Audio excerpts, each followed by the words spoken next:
let's say you own a hardware store in, Westmoreland, the other side of the island, or even St. James. Let's say Mobay on the other port, right? You own Mhm. a hardware store close somewhere in Montego Bay, and Mhm. it was badly damaged by the hurricane and so on. And I think this is just how a lot, this is capitalism. They're very opportunistic. Mhm. They might be willing to sell that hardware store. I think in terms of mergers and acquisitions, Atlantic could be uniquely positioned to Mhm. acquiring a smaller rural, Mobay isn't really rural, but hardware distributor, just to extend its reach to the other side of the island. And when you think about it, it kind of makes sense because now that's an easier pathway for them to get products across to that side, to the western side of the island. It would be right by the port as well.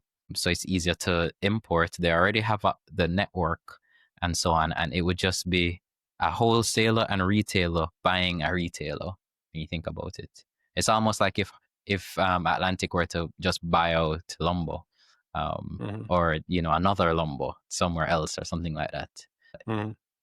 I think it's something to look out for because they don't have much debt now because a lot of the IPO proceeds were used to clear existing debt.